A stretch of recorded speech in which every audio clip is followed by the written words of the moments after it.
Welcome to the podcast. I'm your host, Howard Drukarsh. And for those who don't know me, I've been a successful realtor in Canada's largest market for over 30 years. And in the later years of my career, I was co-founder of Canada's largest independent real estate brokerage, Right at Home Realty, with a roster of over 5,500 agents and growing. In 2020, I retired to start this podcast, and it's been a remarkable way to meet people in real estate and related fields, find out about their career, their journey, and talk about the business of real estate. Our guest today is one of those remarkable people, Suzanne Wilkinson. Suzanne's a principal at Figure 3, one of Canada's leading independent design firms. Suzanne, welcome to the program. Thank you, Howard. Great being here today. Well, thank you. Great to see you again. I'd like to start this way. Why don't you tell our viewers a bit about your background and also about Figure 3 and how the industry works. And then we'll get into some questions, okay? Well, thank you, Howard. As far as my background, I grew up in a very modest small town in Eastern Ontario on a farm. So you kind of have to ask the question, how did I get into design? I really, really had a passion about how an environment can really inspire people and make them feel happy and change their mood and when they engage in space. And I really got inspired by taking a course in high school on furniture making, and that really got me working with my hands and working in creating pieces, and it just inspired me to get into the design world. So when I moved from home, I got into interior design and graduated about 25 years ago. And moved to Toronto and started my professional career in Toronto. Okay. And a lot of people, kind of understand design, but not necessarily the difference between different kinds of design work and what different companies do. Let's talk about this. What way do design companies assist developers? Well, jumping right into working with developers, I work with them both in the commercial real estate world, as well as in condominium development and purpose-built rentals. And I would say, working with an organization of our size, that we do bring a wealth of knowledge to our customer base. We work with a lot of different developers, and we know what's happening in the industry. So certainly with commercial real estate, we have we're brought on board as trusted advisors with our clients, and we do get the opportunity to ask them a lot of questions about their business and where their business is going and where they see the future of their business to be. And so when the developers are asking us, what should be included in our new developments for commercial real estate, we really do have a wealth of knowledge of where the future of workplace is going to be. Likewise, in residential developments, we have a very good understanding of what's being offered throughout the country, and so we can offer that perspective to our clients who are developers. I know in the development field, things have been changing kind of rapidly, not only in terms of materials, but also in terms of technology. Where electric cars are important, and developers have to kind of build that into their plans. Have you seen that in work that you've been doing lately? Well, for sure. When working with developers, they're really trying to get an edge with all the different developments that are happening in the city, especially in the city of Toronto, more specifically. But we're now seeing that, certainly with the workplace, that developers want to offer more from a perspective of sustainability, from wellness, from inclusivity. And offering a lot more amenities to their commercial customers, and so we're definitely seeing a shift in how developers are designing their spaces. And going back to the beginning part of your career, how has the role of design companies changed from when you started in the design world? Well, definitely when I got into my career, I really had the perspective that it was all about aesthetics. But the more I dug deeper into my career, and as the times have evolved, we've gone much more away from just aesthetics. Obviously, that is really important. But we really brought in on a strategic level now the types of engagement that we have at the forefront of our projects, and the types of questions we ask are much deeper. And we actually get quite deep into business strategies with our clients, and we can assist them with how their physical environments can support them with their business strategies. And with developers who are, talk about the commercial side first. As as everybody in the business knows, it takes more than a couple of weeks to put up a building. So you're planning years ahead. Do you find from the planning stage to actually getting closer to initiate the building that plans change because needs or demands change along the way? Absolutely. I mean, the key is to be nimble and to understand why we need to make these changes. And so they absolutely do. In the lifespan of a project from beginning to end, things change constantly. So it's really important that, you have a vision and you stay on track, and that you don't forget why you're doing what you're doing. And so it is our jobs to make sure that we stay focused, but at the same time that we're open and nimble and understand, what the end result is meant to be. I know that a lot of people who don't know design or don't know what the design field is about, as you mentioned, they think it's primarily a creative field, where if you have a creative bent, it's a good field to go into. But what would you say are the most important skills outside of that, obviously, creative part? Well, the beauty about interior design is that once you get into the industry, you can take different paths. Certainly creativity is one of them from an interior design perspective and from an aesthetic perspective. But you can get into strategy, you can get into project management, you can get into many different aspects of the process, into, being very technical to being very creative. So there's a lot of different venues that you can really choose. There's so many different paths you can take once you get into interior design. And obviously, this question relates to everything in the world right now, but technology. How has technology changed, and how do you, it's constantly changing. How do you adapt to that in your business? Well, I saw a lot of change in my 25 years. Yeah. When I graduated, I had a great skill set to, work at my drafting board and do 3D sketches, and it was definitely an art form with the hand. And at the time, it was just the beginning of really AutoCAD coming into play. And so technology has come a long way now, where it's definitely making us better at what we do. 3D technology that is really easy to use now. We use that a lot in order for us to be able to, understand the physical space and the complexity of space.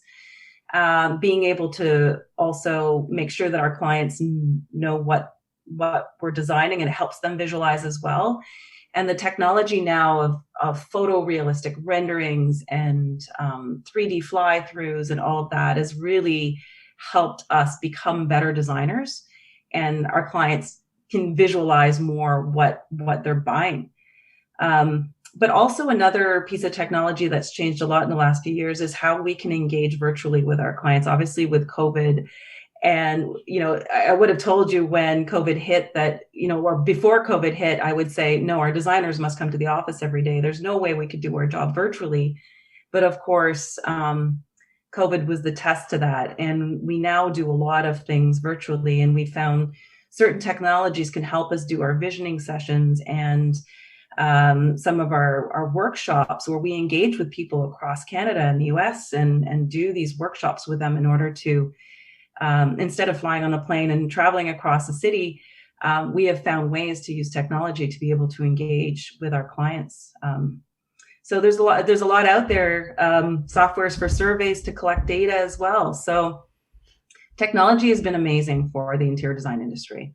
And you mentioned about, I guess, being in conference and things like that. Is there much collaboration between design firms in different countries? Like, do you learn from each other? Do you belong to organizations that help everybody? Yeah, Figure Three does belong to a global network Mm-hmm. called the One Global Design Group. We have representation across Canada, United States, Mexico, London, India, and various other countries where we're all independently owned companies that join together in order to offer a global service. And so we do tap into that as entrepreneurs when we do need to, gain insights on, global issues. And how does Canada? This is a good question on this. How does Canada fit into, I guess, the ranking in the world of design compared to all these other countries you mentioned? Well, some of the top designers in the world are born out of Canada. Mm-hmm. And so I'd say we're very highly regarded, certainly from our design capabilities on a global scale. And certainly in the residential development marketplace, being the fastest growing city in the world, we are looked at very closely from our what we're producing from a residential development perspective. We certainly have the eye of the world on what Toronto is doing. Interesting. I mean, everybody who follows this industry knows Toronto is I think it's got more cranes than any other city in North America or something like that. It's quite unique. In your own firm, I know because I know a bit about your firm. There's the commercial part, but then you're also into multi-unit design as well. How do you, for those that are interested in both, how would you define skill set for commercial, skill set, if it's any different, for multi-unit? There's certainly nuances to understanding the different realms that we work in. So we do, to your point, we do multifamily residential, we do commercial, we also have a retail group.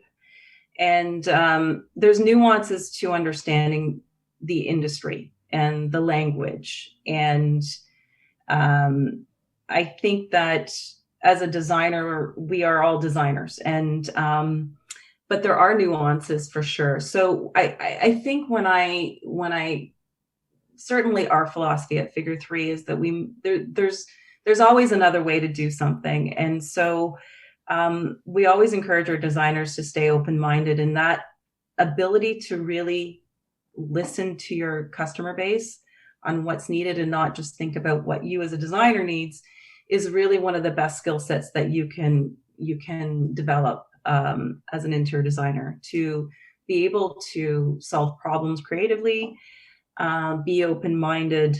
I say that is certainly the advice that I give to any new designers coming into the industry. I know, like in other professions, people work client side or they work service side, then they go client side. I'm just curious about this as well.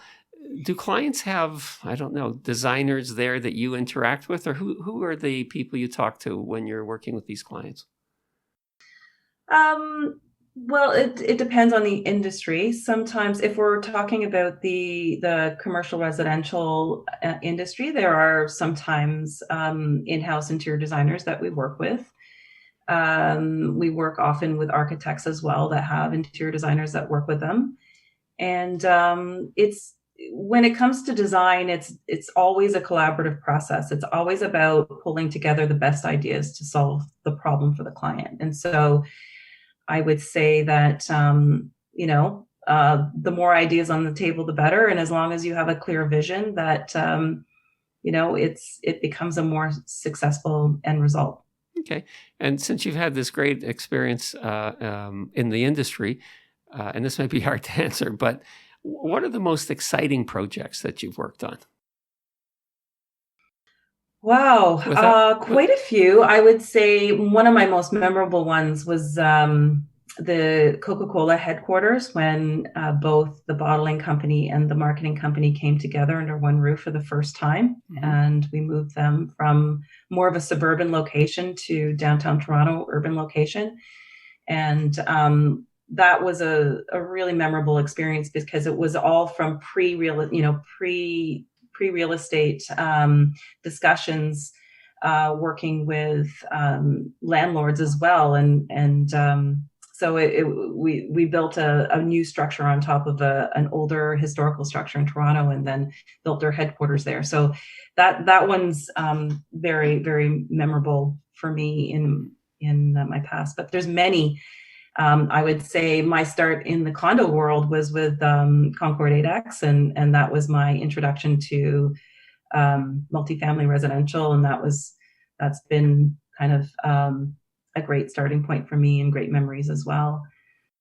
Clearly one of the premier developers in Canada, not just in Toronto.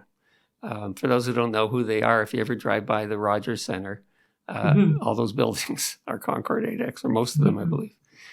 They gave me my first chance at doing multifamily residential, and that side of the business has grown to be one of our largest departments at Figure 3. So and it won't change. There's such a scarcity of residential units, right? That's one of, we're talking about real estate and values. One of the problems is inventory, right? So that I don't see that changing. Do you? I mean, I don't know how many units behind the country is, but lots.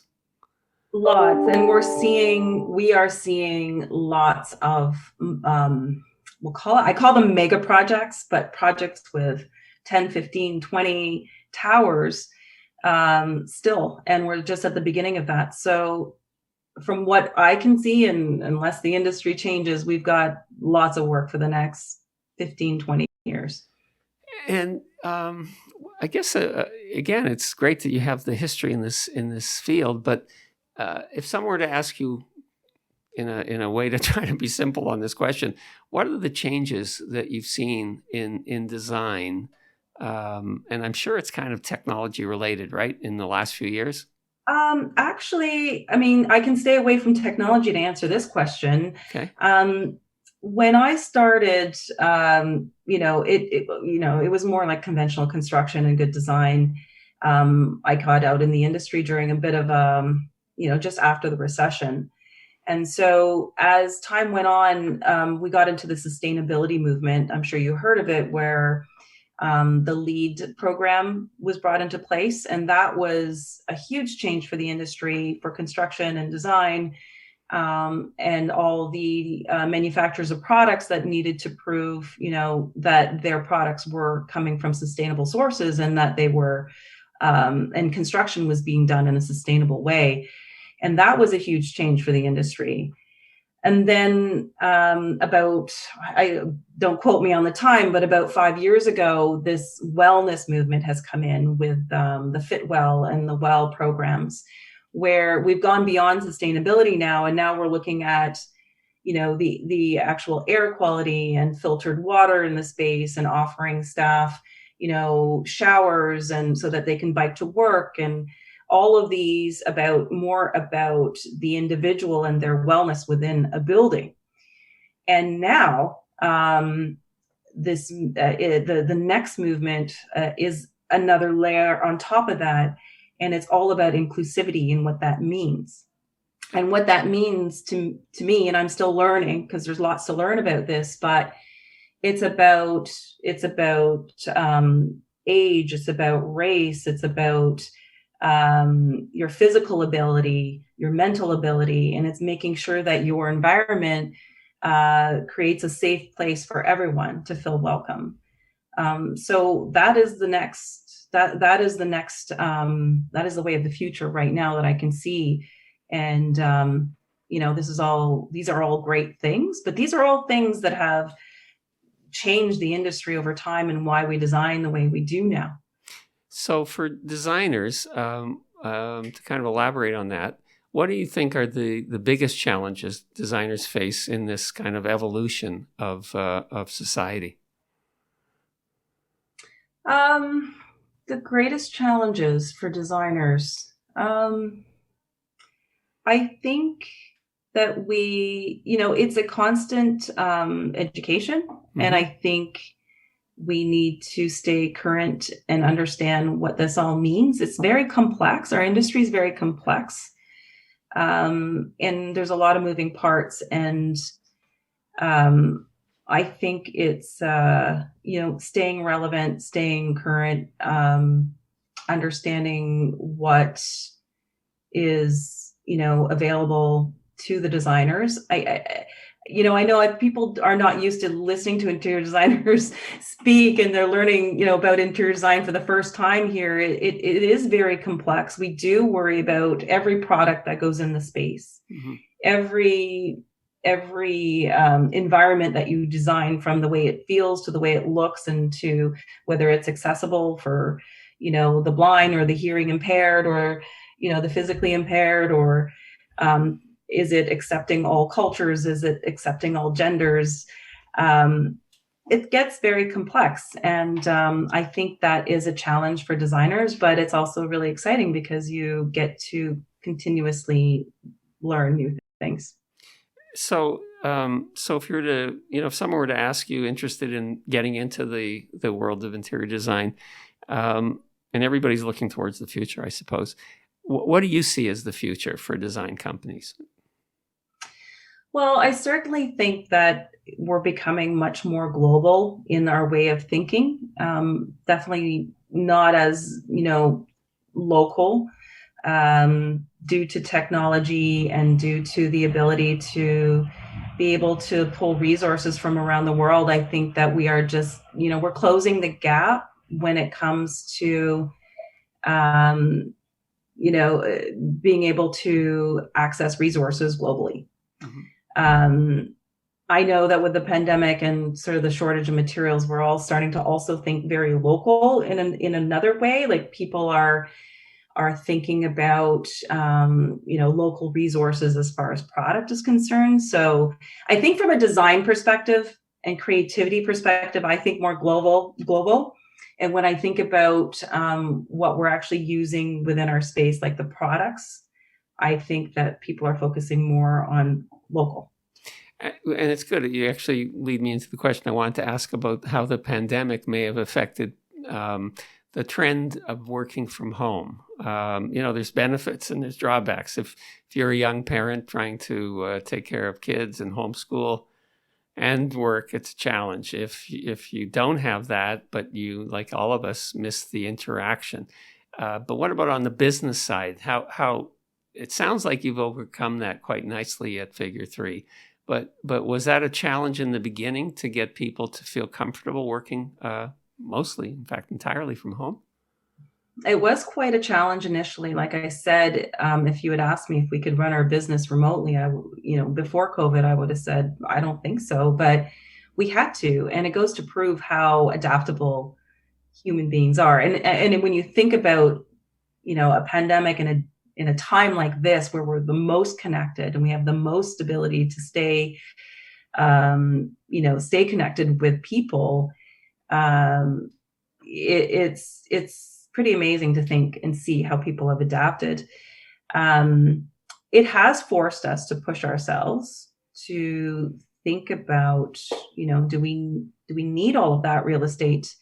But working as a commercial real estate designer as well, what I'm learning through all of my interviews and discussions with workplace clients is that they do very much value their real estate. People are wanting to go back to the office, but they're wanting to go for different reasons. They're not going there to necessarily do concentrative work. They're looking there to connect with people. They're looking there to connect to their resources. They're looking there. They want to go back to connect with their mentors. They want to learn. And so what's really exciting about the future of workplace is that the types of environments that people are, why they're going to the office, we're designing these environments that are very different than just a desk and a computer. They're going to be much more about collaborating, more about sharing, more about learning. And so I think COVID has really propelled maybe some of the more traditional offices or companies to move forward and offer people a lot more flexibility in how they work. And I think that I can see that too. I mean, even in our own company, it's, company that I was involved with, that is. It's a question of who's going to come in, who's not going to come in, which days, the juggling of people's staff and needs. And I'm sure every company, I think lawyers have learned that they can work from home, accountants, a lot of these skill sets, you can do it, but we really miss the interaction. To your point about workplace, I think you're right. I think that people will want to go back and even deal with the traffic because they want that interaction. And I don't think you just can't get it remotely. You need to, you need to be close to people. And I don't think that's going to go away. It'll just be different, I suppose, in the future. Absolutely. What about this? If and I'm sure you get this anyway because you're such a leading design firm. People wanting to get into design and speaking to you about a career in design. How do you advise them, or what's a starting point? School or work? If I go back to the youth, I would say definitely. Your artistic portfolio was really important, but for me, it was maybe some practical experience. So if you have an opportunity to go beyond just the technical, but actually experience building something, I think that is very helpful for people to get some of that experience. So if they're in high school, they can take a woodshop class, or they can take, something where they see how products come together. I think theory is really great in design, but the hands-on experience and being exposed to seeing a construction site. So if you can get a co-op program where you can maybe work on a construction site, or, volunteer, where, some charity organizations build homes for the homeless, I'd say find those opportunities to actually get involved and actually see how things come together, because it's, I think it just makes you a better designer. I was just thinking Habitat for Humanity is one of those organizations that, they're always looking for volunteers to come on site, and, you're not responsible for, you've always got a mentor watching that you don't kill yourself or somebody else. Yeah. But the whole idea is you'd be on a construction site, and that's probably a good way for people who, like you said, they've been able to design at home, but they never felt what it's like to be working on something that's being built. It's probably a good place to start. Would you agree? I would agree. Okay. I think that's a great way to start. Here's one that I'm sure everybody who's never been creative is amazed by. Where do you find the inspiration when you're given like a blank, canvas to work on? How do you come up with what to present to the clients? Well, it comes in various places. At times, when you're working with a company, you try to understand their brand and their vision, and what is their culture, and what are we celebrating. So we like to start with that story. When it comes to commercial residential, maybe it's the particular site that they're on. Maybe it has some history. Maybe it has an old story to tell, and drawing from that as well. Understanding demographics of an area. And so it can come in many forms, as far as really digging deep to understand where to start. Mm-hmm.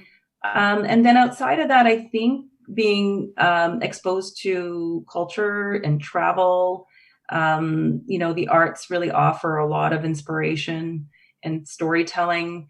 And so I think that the more you can expose yourself to these types of things, through travel, through theater, through museums and art, I'd say that you can, in fashion as well, is a great other industry to look to.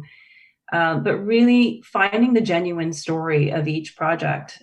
Sometimes it takes a little bit of work, but I think once you understand that genuine story of whether it's a company's culture, or whether it's a new condominium development, or it's a new retail store, and who their customer base you're trying to target, it has to be genuine. Otherwise, it's just, you can see right through it. And so try to find that genuine story to tell. I know you're busy, and I try to keep this to a reasonable time. So I have one last question, and it's about awards, either awards that you've won or awards design. Figure 3 has won. What are the ones that you're most proud of? I was very proud of our Best of Canada awards for the Elmer's project. Making it in the Best of Canada is, really exciting. Was a really exciting moment for Figure 3. We also won a large award at the Nationals for we did this sales center for downtown Markham, and we won at the national awards in the United States. And it was funny because I went to the awards not expecting anything, and we won the big prize. And it was the first time I had to go up on stage and do a speech. I had no idea what was going to happen. So that was a memorable one as well. There's many, the VOTA Awards. So that's the Value of Design Awards that our design industry has put out there, which is really about more than just aesthetics. They really look at, the thinking behind the design and why you do what you do. So you have to prove, all of that research and background as to how you solve the problem. And so we've won for many projects here with Flight Center, the headquarters in Toronto. A project we did in the United States through Terra, which is a medicinal cannabis store, as well as Omer's as well there. So we have a few projects we've won there. So no question about it. Lots of great projects. Well, listen, Suzanne, always nice to talk to you, and I want to wish you continued success with Figure 3. I know you're just a fantastic firm, and thank you again. And I'll keep my eye on all the projects you're working on, and maybe we can keep in touch on that as well.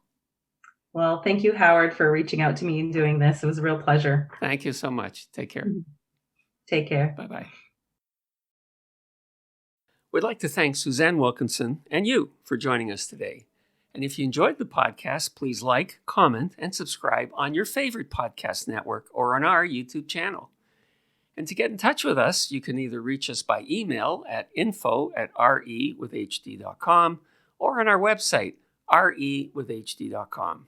Thank you, and we'll see you next time.